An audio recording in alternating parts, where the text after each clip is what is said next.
ওম শান্তি। আজকের বাংলা মুরলী 14/11/2023। প্রাতঃ মুরলী। ওম শান্তি। বাপ দাদা মধুবন। বাবার অমূল্য মধুর মহাবাক্য। বাবা বলছেন, মিষ্টি বাচ্চারা, মানবকে দেবতায় পরিণত করার সেবায় বিঘ্ন তো অবশ্যই পড়বে। তোমাদের কষ্ট সহ্য করেও এই সেবায় তৎপর থাকতে হবে, দয়ালু হতে হবে। আজকের প্রশ্ন, অন্তিম জন্মের স্মৃতি যার থাকে তার লক্ষণ কি হবে? উত্তর, তাদের বুদ্ধিতে থাকবে যে এই দুনিয়ায় আর জন্ম নিতে হবে না এবং না তো অন্যকে জন্ম দিতে হবে। এই দুনিয়া হলো পাপী আত্মাদের দুনিয়া। এর বৃদ্ধি আর চাই না। এই দুনিয়ার বিনাশ নিশ্চিত। আমরা এই পুরনো বস্ত্র ত্যাগ করে নিজের ঘরে ফিরে যাব। এখন নাটক সম্পূর্ণ হয়েছে। আজকের গীত নতুন প্রজন্মের কুঁড়ি। ওম শান্তি। বাবা বসে বাচ্চাদের বোঝাচ্ছেন যে বাচ্চারা সকলের জ্যোতি জাগ্রত করতে হবে তোমাদের। এই কথাটি তোমাদের বুদ্ধিতে আছে। বাবারও অসীম জগতের ভাবনা থাকে যে সকল মানুষকে তাদের মুক্তির পথ বলে দেওয়া। বাবা আসেন বাচ্চাদের সার্ভিস করতে, দুঃখ থেকে মুক্ত করতে।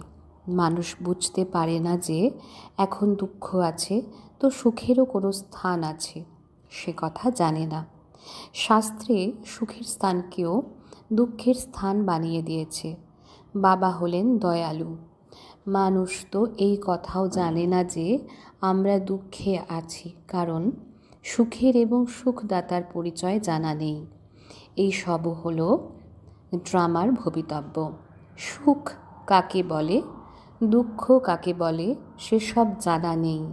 ঈশ্বরের উদ্দেশ্যে বলে যে তিনি সুখ দুঃখ প্রদান করেন, অর্থাৎ ওনার নামে কলঙ্ক লাগায়। ঈশ্বর যাকে পিতা বলা হয় তাঁর পরিচয় জানে না। বাবা বলেন, আমি বাচ্চাদের কেবল সুখ প্রদান করি। তোমরা এখন জানো বাবা এসেছেন পতিতদের পবিত্র বানাতে। বলেন, আমি সবাইকে নিয়ে যাব সুইট হোম, অর্থাৎ পরম ধামে। সেই সুইট হোম হলো পবিত্র। সেখানে কোনো পতিত আত্মা থাকে না। সেই ঠিকানার কথা কেউ জানে না। বলে অমুকে পার নির্বাণ গেছে, কিন্তু কিছুই বুঝতে পারে না। বুদ্ধ পার নির্বাণ গেছেন তো নিশ্চয়ই সেখানকার নিবাসী ছিলেন, সেখানেই গেছেন। আচ্ছা, তিনি তো গেছেন, বাকিরা সবাই কিভাবে যাবে? সাথে কাউকে তো নিয়ে যাননি। বাস্তবে কেউ যায় না। সেই জন্য সবাই পতিত পাবনকে স্মরণ করে। পাবন দুনিয়া হলো দুটি, একটি মুক্তিধাম, দ্বিতীয় জীবন মুক্তিধাম। শিবপুরী ও বিষ্ণুপুরী, এটা হলো রাবণপুরী। পরমপিতা পরমাত্মাকে রামও বলা হয়, রাম রাজ্য বলা হয়, তো বুদ্ধি পরমাত্মার দিকে চলে যায়। মানুষকে তো পরমাত্মা রূপেই সবাই বিশ্বাস করবে না। অতএব তোমাদের দয়া অনুভব হয়, কষ্ট তো সহ্য করতে হয়। বাবা বলেন, মিষ্টি বাচ্চারা, মানুষকে দেবতা বানাতে এই জ্ঞান যজ্ঞে বাধা বিঘ্ন সৃষ্টি হবেই। গীতার ভগবান কটু কথা শুনিয়েছিলেন কি না? কটু কথা ওনাকেও এবং তোমাদেরও শুনতে হয়। বলা হয় কি না, ইনি চতুর্থীর চন্দ্রমা দর্শন করেছিলেন হয়তো। বলা হয় গণেশ চতুর্থীর দিন চাঁদের দিকে তাকালে দোষ লাগে। এসবই হলো পুরাতন কাহিনী। দুনিয়ায় কত কত আবর্জনা রয়েছে। মানুষ কি না খায়, পশু হত্যা করে, কি করে। বাবা এসে এই সব থেকে মুক্তি প্রদান করেন। দুনিয়ায় কত মারামারি আছে, তোমাদের জন্য বাবা কত সহজ করে দেন। বাবা বলেন যে তোমরা শুধু আমায় স্মরণ করো, তাহলে বিকর্ম বিনাশ হয়ে যাবে। সবাইকে একটি কথাই বোঝাও। বাবা বলেন নিজের শান্তিধাম ও সুখধামকে স্মরণ করো। তোমরা হলে বাস্তবে সেখানকার বাসিন্দা। সন্ন্যাসীরাও সেখানকার পথ বলে দেন। যদি একজন নির্বাণ ধাম গেছেন, তাহলে অন্যদের নিয়ে যাবেন কিভাবে? তাদেরকে নিয়ে যাবে। ধরো বুদ্ধ নির্বাণ ধাম গেছেন, ওনার বুদ্ধিযন্ত্র এখানে বসে আছে, তাদেরও ফেরত নিয়ে যাক, তাই না?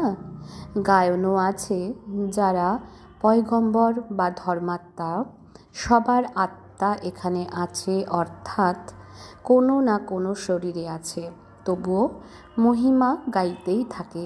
আচ্ছা, ধর্ম স্থাপন করে তো গেছেন, তারপর কি হয়েছে? মুক্তিতে যাবার জন্য মানুষ কত চেষ্টা করে। উনি তো এই জপ তপ তীর্থ ইত্যাদি শেখাননি। বাবা বলেন, আমি আসি সবার গতি সদ্গতি করতে, সবাইকে ফিরিয়ে নিয়ে যেতে। সত্যযুগে আছে জীবন মুক্তি, একটি ধর্ম সেখানে, বাকি সব আত্মাদের ফিরিয়ে নিয়ে যাই। তোমরা জানো, বাবা হলেন বাগবান, অর্থাৎ বাগানের মালিক। আমরা সবাই হলাম মালি। মাম্মা, বাবা এবং সব বাচ্চারা মালি রূপে বীজ বপন করতেই থাকে। চারা বের হলে মায়ার ঝড় আসে, অনেক প্রকারের ঝড় আসে। এ হলো মায়ার বিঘ্ন। ঝড় উঠলে জিজ্ঞাসা করা উচিত যে, বাবা, এর জন্য কি করা উচিত? শ্রীমত প্রদান করেন বাবা, ঝড় তো আসবেই। নম্বর 1 হলো দেহ অভিমান। এই কথা বোঝে না যে আমি আত্মা হলাম অবিনাশী, এই শরীর হলো বিনাশী। আমাদের 84 জন্ম পুরো হয়েছে, আত্মাই পুনর্জন্ম নেয়। পরপর এক শরীর ত্যাগ করে দ্বিতীয় শরীর গ্রহণ করা হলো আত্মার কাজ। এখন বাবা বলেন, তোমাদের এটা হলো অন্তিম জন্ম, এই দুনিয়ায় দ্বিতীয় জন্ম নিতে হবে না, আর না কাউকে জন্ম দিতে হবে। তখন জিজ্ঞাসা করে, তাহলে সৃষ্টির বৃদ্ধি হবে কিভাবে? আরে, এই সময় সৃষ্টির বৃদ্ধির প্রয়োজন নেই, এটা হলো ভ্রষ্টাচারের বৃদ্ধি। এই নিয়ম রাবণ থেকে আরম্ভ হয়েছে। দুনিয়াকে ভ্রষ্টাচারী করেছে রাবণ, শ্রেষ্ঠাচারী করেন রাম। এতেও তোমাদের কত পরিশ্রম করতে হয়। ক্ষণে ক্ষণে দেহ অভিমানে চলে আসো তোমরা। যদি দেহ অভিমান না আসে, তবে নিজেকে আত্মা ভাবো। সত্যযুগেও নিজেকে আত্মা তো ভাবে, তাই না? তারা জানে এখন আমাদের এই শরীর বৃদ্ধ হয়েছে, এই শরীর ত্যাগ করে নতুন নেব। এখানে তো আত্মারও জ্ঞান নেই, নিজেকে দেহ ভেবে নিয়েছে।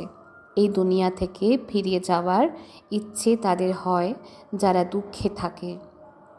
সেখানে তো থাকে সদাই সুখ, যদিও আত্মার জ্ঞান সেখানে থাকে। এক শরীর ছেড়ে অন্য দেহ ধারণ করে, তাই দুঃখ হয় না। সেটা হলো সুখের প্রালব্ধ। এখানেও আত্মা শব্দটি বলা হয়, যদিও অনেকে আত্মাকেই পরমাত্মা বলে দেয়। আত্মা আছে, সেই জ্ঞান তো আছে, তাই না? কিন্তু এই কথা জানে না যে আমরা এই পার্ট থেকে ফিরে যেতে পারি না। এক শরীর ছেড়ে দ্বিতীয় শরীর ধারণ অবশ্যই করতে হয়। পুনর্জন্মে তো সবাই বিশ্বাস করবে, তাই না? কর্মভোগ তো সবাইকে ভোগ করতে হয়। মায়ার রাজ্যে কর্ম বিকর্ম হয়, তাই কর্মভোগ আছে। সেখানে এমন কর্ম নেই যে দণ্ড ভোগ করতে হয়। এখন তোমরা বুঝেছ যে ফিরে যেতে হবে, বিনাশ তো হবেই। বোমা ইত্যাদির ট্রায়াল তো চলছে, ক্রুদ্ধ হয়ে যে কোনো সময় বর্ষণ করে দেবে। এ হলো পাওয়ারফুল বোমা। গায়নও আছে, ইউরোপবাসী যাদব। যদিও আমরা সব ধর্মের মানুষদের ইউরোপবাসী বলবো। ভারত হলো একদিকে, বাকি তাদের সবাইকে এক করে দেওয়া হয়েছে। নিজের দেশখণ্ডের প্রতি সবার ভালোবাসা তো থাকে, কিন্তু এমনই ভবিতব্য তো কী করা যাবে। সম্পূর্ণ শক্তি তোমাদের বাবা দিচ্ছেন। যোগ বলের দ্বারা তোমরা রাজত্ব নিচ্ছ, তোমাদের কোনো কষ্ট দেওয়া হয় না। বাবা শুধু বলেন, আমাকে স্মরণ করো, দেহ অভিমান ত্যাগ করো। তারা বলে আমি রামকে স্মরণ করি, শ্রীকৃষ্ণকে স্মরণ করি। তারা নিজেদের আত্মা ভাবে নাকি? যদি আত্মা ভাবে তাহলে আত্মার পিতাকে স্মরণ কেন করে না? বাবা বলেন আমি হলাম পরম পিতা পরমাত্মা, আমাকে স্মরণ করো। তোমরা জীব আত্মাদের কেন স্মরণ করছো? তোমাদের দেহি অভিমানী হতে হবে। আমি আত্মা, বাবাকে স্মরণ করি। বাবা আদেশ করেছেন স্মরণ করলে বিকর্ম বিনাশ হবে এবং অবিনাশী উত্তরাধিকারও বুদ্ধিতে থাকবে। পিতা ও সম্পত্তি অর্থাৎ মুক্তি এবং জীবন মুক্তি। এর জন্যে ঘুরে ঘুরে কত ধাক্কা খায়, যজ্ঞ জপ তপ ইত্যাদি করতে থাকে। পোপের কাছেও আশীর্বাদ নিতে যায়। এখানে বাবা শুধু বলেন যে দেহ অভিমান ত্যাগ করো, নিজেকে আত্মা নিশ্চয় করো। এই নাটক পুরো হয়েছে, আমাদের 84 জন্ম পুরো হয়েছে, এখন ফিরতে হবে। কত সহজ করে বোঝান। গৃহস্থে থেকে বুদ্ধিতে এই কথাটি রাখো। যেমন নাটক পুরো হলে বোঝা যায় আর 15 মিনিট বাকি আছে, এখন সিন শেষ হবে। অ্যাক্টররা বুঝতে পারে আমরা এই বস্ত্র ত্যাগ করে ঘরে ফিরব। এখন সবাইকে ফিরে যেতে হবে। নিজের সঙ্গে এমন কথা বলা উচিত। কত সময় আমরা দুঃখের পাঠ করেছি, সেসব জানা আছে। এখন বাবা বলেছেন আমাকে স্মরণ করো। দুনিয়ায় কি কি হচ্ছে সেসব কিছু ভুলে যাও।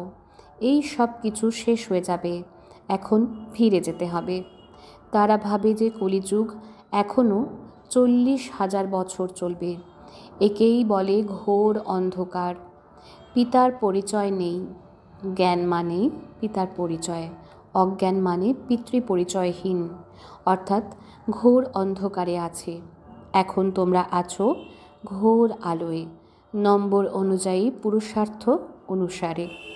এখন রাত পূর্ণ হবে, সে সময় আমরা ফিরে যাই। আজ ব্রহ্মার রাত, কাল হবে ব্রহ্মার দিন। পরিবর্তন হতে একটু সময় তো লাগবে, তাই না? তোমরা জানো এখন আমরা মৃত্যু লোকে আছি, কাল অমর লোকে থাকব। প্রথমে তো ফিরে যেতে হবে। এমনভাবেই 84 জন্মের চক্র পরিক্রমা করে। এই পরিক্রমা থামে না। বাবা বলেন তোমরা কতবার আমার সঙ্গে সাক্ষাৎকার করেছ? বাচ্চারা বলে যে অনেকবার। তোমাদের 84 জন্মের চক্র পুরো হয়, তখন সবার পুরো হবে। একেই বলা হয় জ্ঞান। জ্ঞান প্রদানকারী হলেন জ্ঞান সাগর পরম পিতা পরমাত্মা পতিত পাবন। তোমরা জিজ্ঞাসা করতে পারো পতিত পাবন কাকে বলা হয়? ভগবান তো নিরাকারকে বলা হয়। তাহলে তোমরা রঘুপতি রাঘব রাজা রাম কেন বলো? আত্মাদের পিতা তো হলেন নিরাকার। বোঝানোর জন্য যুক্তি চাই। দিন দিন তোমাদের উন্নতি হতে থাকবে, কারণ গুহ্য জ্ঞান প্রাপ্ত করছো তোমরা। বোঝানোর জন্য শুধু অল্পকেই নাও। অল্পকে ভুলেই তো অনাথ হয়েছ, দুঃখী হয়েছ। একের দ্বারা একমাত্র বাবাকে জানলে তোমরা 21 জন্মের জন্য সুখী হয়ে যাও। এ হলো জ্ঞান, ওটা হলো অজ্ঞান। যারা বলে পরমাত্মা হলেন সর্বব্যাপী, আরে তিনি তো হলেন বাবা। বাবা বলেন তোমাদের মধ্যে ভূত রয়েছে সর্বব্যাপী। 5 বিকার রূপী রাবণ হলো সর্বব্যাপী। এই কথা বোঝাতে হয়। আমরা ঈশ্বরের কোলে আছি, এই কথাতে খুব নেশা হওয়া উচিত। তারপরে ভবিষ্যতে দেবতার কোলে যাব, সেখানে তো সর্বদা সুখ বিদ্যমান থাকে। শিব বাবা আমাদের অ্যাডপ্ট করেছেন, তাঁকেই স্মরণ করতে হবে। নিজের এবং অন্যদের কল্যাণ করতে হবে, তবেই রাজত্ব প্রাপ্ত হবে। এই সব খুব ভালো বোঝার বিষয়। শিব বাবা হলেন নিরাকার, আমরা আত্মারাও হলাম নিরাকার। সেখানে আমরা অশরীরী দেহহীন ছিলাম। বাবা হলেন সর্বদা অশরীরী। বাবা কখনো শরীররূপী বস্ত্র ধারণ করে পুনর্জন্মে আসেন না। বাবা একবার রিইনকার্নেট করেন, সর্বপ্রথম ব্রাহ্মণ রচনা করেন, তারপর তাকে আপন করেন এবং নামও রাখতে হয়, তাই না? ব্রহ্মা না থাকলে ব্রাহ্মণ কোথা থেকে আসবেন? অতএব ইনি হলেন সেই যিনি সম্পূর্ণ 84 জন্ম নিয়েছেন। গৌর ছিলেন, পরে শ্যামলা হয়েছেন। সুন্দর থেকে শ্যাম, শ্যাম থেকে সুন্দর হন। ভারতের নামও আমরা শ্যাম সুন্দর রাখতে পারি। ভারতকেই শ্যাম, ভারতকেই গোল্ডেন এজ সুন্দর বলা হয়। ভারত কাম চিতায় বসে কালো হয়, ভারতী জ্ঞান চিতায় বসে আবার গৌর অর্থাৎ সুন্দর হয়। ভারত থেকে বুদ্ধি প্রয়োগ হয়, ভারতবাসী আবার অন্য ধর্মে কনভার্ট হয়েছে। ইউরোপিয়ান ও ইন্ডিয়ানে কোনো তফাৎ দেখা যায় না। সেখানে গিয়ে বিবাহ বন্ধনে আবদ্ধ হয়ে খ্রিস্টান হয়ে যায়। তাদের সন্তানরাও তাদের মতন দেখতে হয়। আফ্রিকায় গিয়েও বিবাহ বন্ধনে আবদ্ধ হয়। এখন বাবা বিশাল বুদ্ধি প্রদান করেন চক্রকে বোঝার জন্য। এও লেখা আছে, বিনাশকালে বিপরীত বুদ্ধি। যাদব ও কৌরব প্রীতি রাখেনি, যারা প্রীতি রেখেছে তাদের বিজয় হয়েছে। বিপরীত বুদ্ধি বলা হয় শত্রুকে। বাবা বলেন, এই সময় সবাই হলো একে অপরের শত্রু। বাবাকেই সর্বব্যাপী বলে কুকথা বলে বা জনম মরণহীন বলে দেয়। তার কোনো নাম রূপ নেই। ও গডফাদারও বলে। সাক্ষাৎকারও হয় আত্মা ও পরমাত্মার। আত্মা ও পরমাত্মার মধ্যে কোনো তফাৎ থাকে না। বাকি নম্বর অনুযায়ী শক্তিতে কম বেশি হয়েই থাকে। মানুষ যদিও মানুষ, কিন্তু তাতেও পদমর্যাদা তো থাকেই। বুদ্ধির তফাৎ হয়। জ্ঞান সাগর তোমাদের জ্ঞান প্রদান করছেন, তাই ওনাকে স্মরণ করো। অন্তিমে তোমাদের ওই অবস্থা হবে। অমৃত বেলায় স্মরণ করে সুখ অনুভব করো। শুয়ে থাকলেও ঘুম যেন না আসে। নিজের দৃঢ় চেষ্টায় বসা উচিত। পরিশ্রম আছে। বৈদ্যেরা ওষুধ দেয় অমৃত বেলার জন্য। এটাও হলো ওষুধ। রচয়িতা বাবা ব্রহ্মার দ্বারা ব্রাহ্মণ রচনা করে পড়ান। এই কথা সবাইকে বোঝাতে হবে। আচ্ছা, মিষ্টি মিষ্টি হারানিধি বাচ্চাদের প্রতি মাতা পিতা বাপদাদার স্মরণের স্নেহ সুমন আর সুপ্রভাত। আত্মাদের পিতা ওনার আত্মারূপী বাচ্চাদেরকে জানাচ্ছেন নমস্কার। আত্মারূপী বাচ্চারা তার মাতা পিতা বাপদাদাকে জানাচ্ছেন স্মরণের প্রেম সুমন ও সুপ্রভাত। নমস্কার। ধন্যবাদ বাবা, ধন্যবাদ। ধারণার জন্য মুখ্য সার। পয়েন্ট 1, আমি ঈশ্বরের কোলে স্থান পেয়েছি, তারপরে দেবতাদের কোলে যাব। এই রুহানি নেশায় থাকতে হবে। নিজের এবং অন্যদের কল্যাণ করতে হবে। পয়েন্ট 2, অমৃত বেলায় উঠে জ্ঞান সাগরের জ্ঞানের মনন করতে হবে। একের অব্যভিচারী স্মরণে থাকতে হবে। দেহ অভিমান ত্যাগ করে নিজেকে আত্মা নিশ্চয় করতে হবে। আজকে বাবার মধুর বরদান। অমৃত বেলার থেকে রাত পর্যন্ত বিধিপূর্বক স্মরণে থেকে প্রতিটি কর্ম করে থাকা সিদ্ধি স্বরূপ ভব।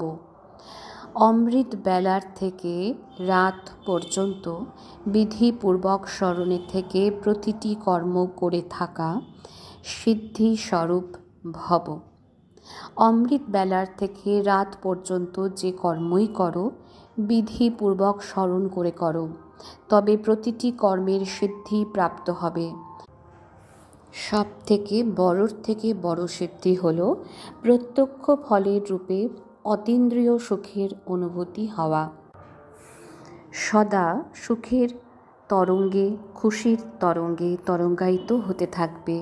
সুতরাং এই প্রত্যক্ষ ফলও প্রাপ্ত হয়, আর তারপর ভবিষ্যতের ফলও প্রাপ্ত হয়। এই সময়ের প্রত্যক্ষ ফল ভবিষ্যতের অনেক প্রজন্মের ফলের থেকে শ্রেষ্ঠ। এখনই করলে, এখনই পেলে, একেই বলা হয় প্রত্যক্ষ ফল। আজকের স্লোগান: নিজেকে নিমিত্ত মনে করে কর্ম করো, তবে ডিট্যাচড আর প্রিয় থাকবে, আমিত্ব ভাব আসতে পারবে না। নিজেকে নিমিত্ত মনে করে কর্ম করো, তবে ডিট্যাচড আর প্রিয় থাকবে, আমিত্ব ভাব আসতে পারবে না। আচ্ছা, ওম শান্তি।